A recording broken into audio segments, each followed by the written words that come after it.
Hello friends, welcome back to the Dork side. I'm the Dork on the road. I'm here with Andrew Vanasche of Vanasche Motorsports, and today we're gonna hook up the Norden with some essential parts that I need before I head out on my BDR trip and take a look at Andrew's whole setup here. I think you're gonna be stoked.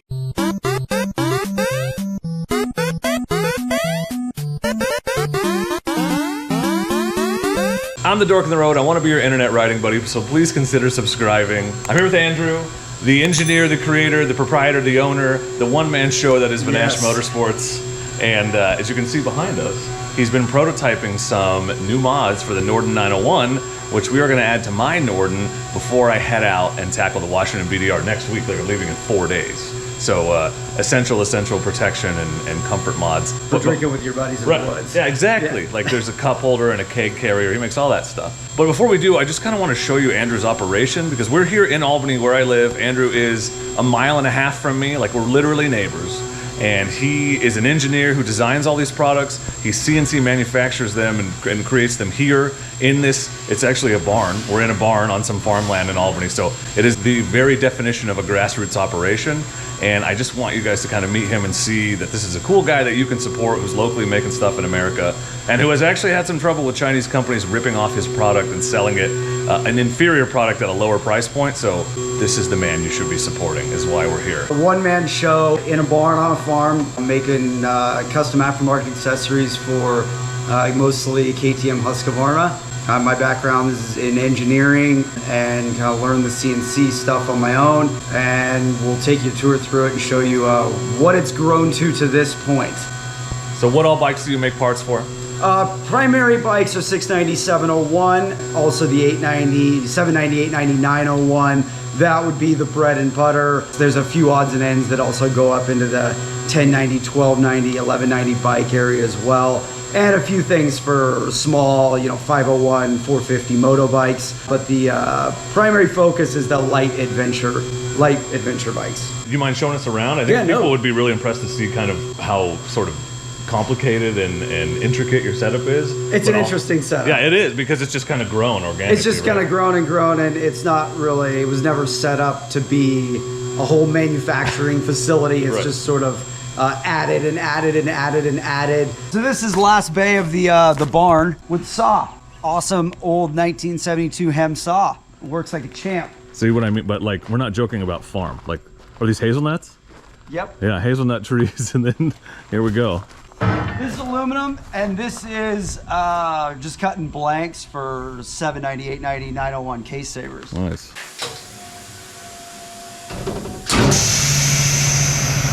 Yeah, this thing just auto feeds, cuts it all the length, stack it up on pallets before we go. Cut 99% of it away. Nice.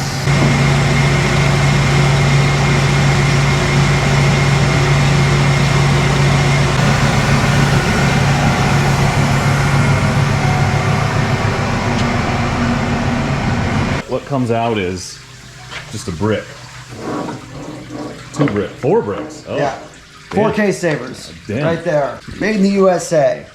All the material that goes through this shop. We're watching it be made in the USA. So what's this thing? Vertical CNC machine. This is cutting case savers right now. So just putting our raw blanks in there and eating up the vast majority of it. It just blows my mind that this whole thing is just out here, like, and has been. Like I said, I live 2 miles from here, and no idea. It's just world-class manufacturing facility in my backyard. This is what comes out of that machine? Yeah, this is the first operation, and then it'll go out into another machine, flipped over, take the top of the material off, and the rest of the cutting gets finished. From there, we send these. Some products get tumbled, some don't. But from there, we send them out to anodizing. The anodizing is done up in Portland. That was one room. This is the original room that was built within this barn. This is office design area. It's a disaster because Ben shows up last minute. Hey, messy is the sign of genius. This was machine number 1. This is pretty much spent every nickel I had on this one to start this thing. And this is some inventory here that's spilling out of the original inventory room.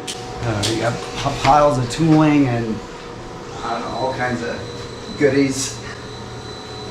all jam-packed into a space that's way too small. So this is inventory room. I mean, inventory slash another machine slash the laser that marks all of the products to put the logos and such in them, so products come back from anodizing.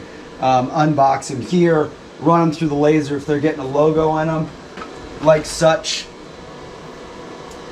And if they don't get a logo in them, then we package them here. Package them, hang them on the walls, create all the hardware packs. Yeah, all that's done here.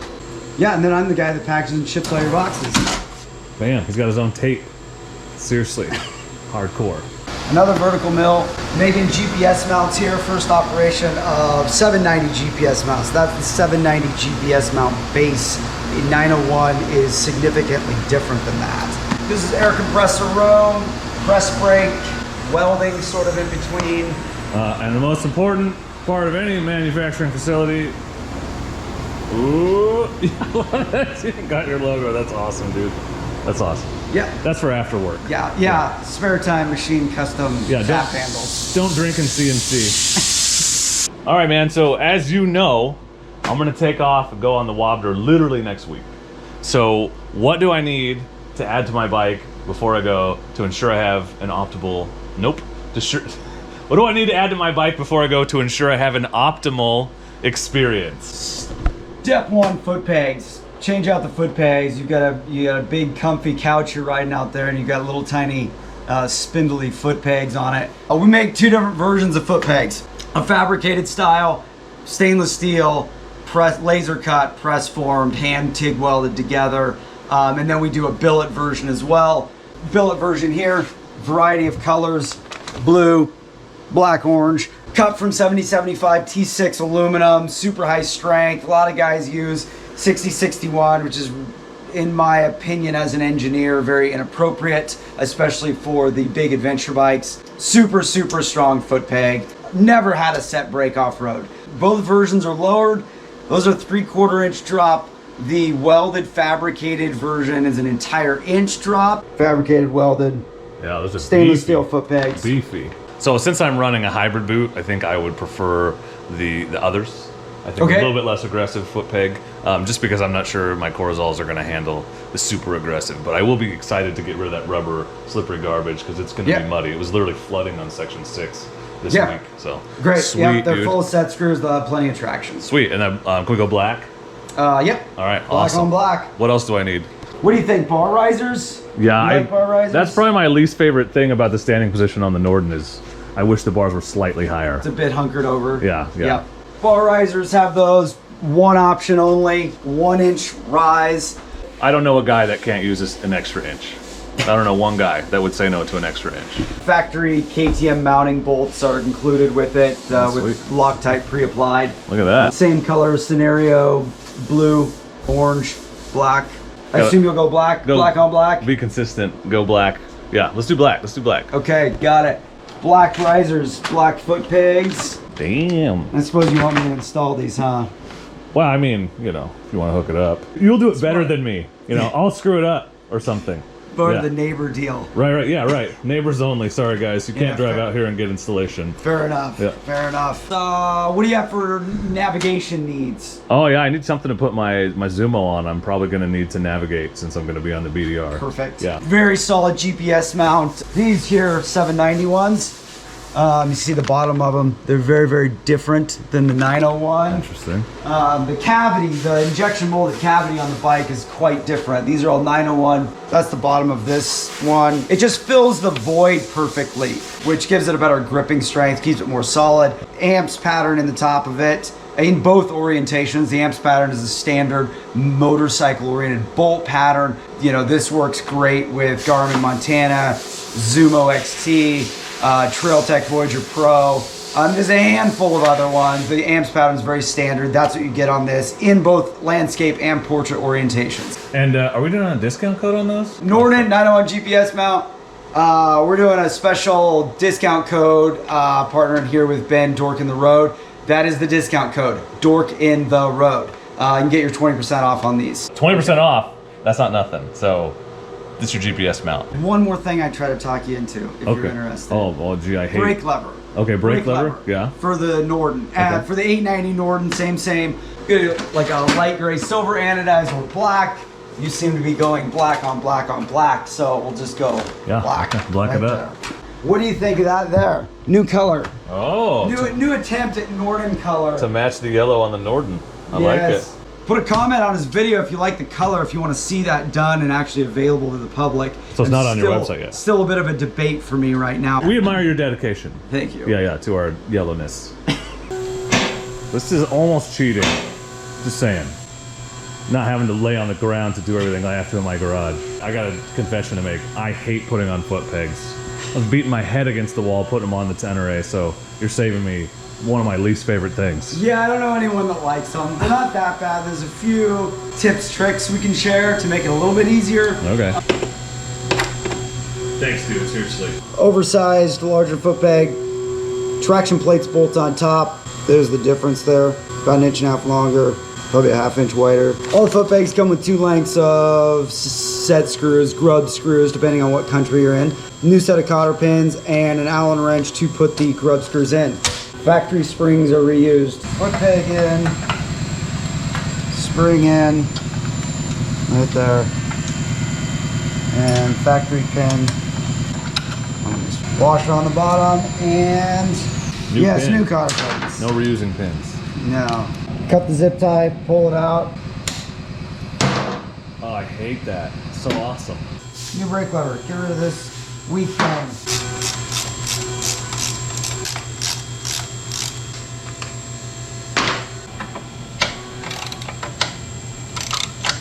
Oh, and it's just a push rod, huh? Yeah. Nice. Push rods and spring connected to it there. Okay, new brake lever set up. Get the master cylinder plunger there, spring attached, and the stop bolt in place, and a new pedal pad there. So there's your factory versus the Vanasche Motorsports product. Snake that guy in there. Plunger back in the cylinder. Pivot bolt there. Spring down. Done. Next up, navigation. 2 screws in the side, piece of cake comes out.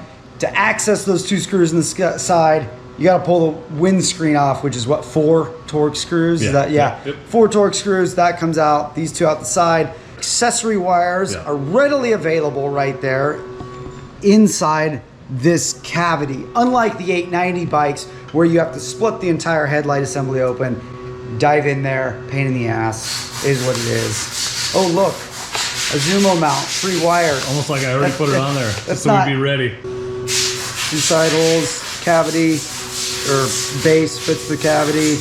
Wire pass through right there, so you can put your charging accessory wire through that. So you're reusing factory hardware? Factory hardware, factory screws go back into it. Then we'll pull these screws out, mount your Zumo.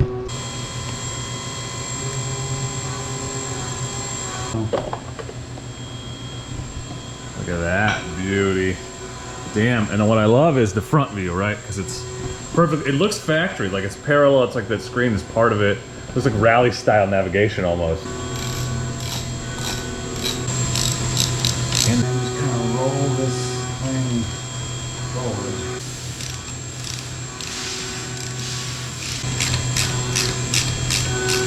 This one, for the Norden, there is a stabilizer submount for Scott's damper. We have a kit for the 890 to put the tower pin in the frame. Husqvarna has been nice enough to cover the factory bolt location in the frame with the tank. We're working on a solution, but as of right now, this is sold as a riser only, not a submount, even though it has the holes for it. It's because it is a submount for the 890.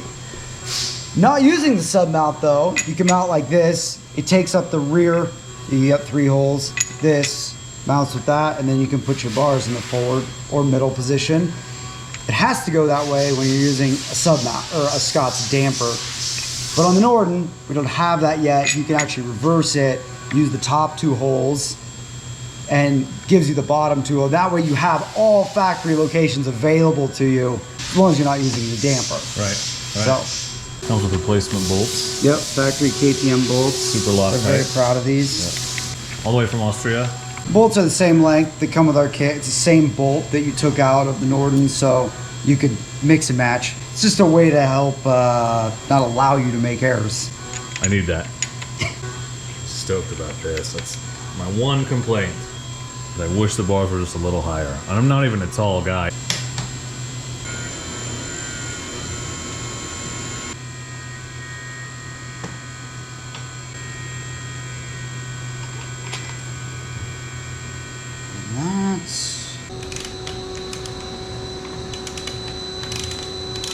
Well, thanks, man. I'm stoked to get out and put all this stuff to the test. No better test than to go immediately on a week-long off-road tour. So yeah, have a great time, have a blast. Hope you enjoy the products. Yeah, appreciate the support. Enjoy the tour. And there'll be links to everything in the description. And again, not only is Andrew my neighbor, but he's a one-man show out here making American-made parts, designed by an American, using all American materials. Check out his website if you're rocking a KTM or a Husqvarna. And again, thanks, man, for everything. It's super sweet to come out, check it out, and get cool stuff on my bike. That's pretty awesome too. And don't forget the discount code if you want to get a GPS mount, 20% off with promo code Dork in the road. You got it. Yeah. So thank you all for watching. I appreciate you, and please do not forget to be excellent to each other. I think.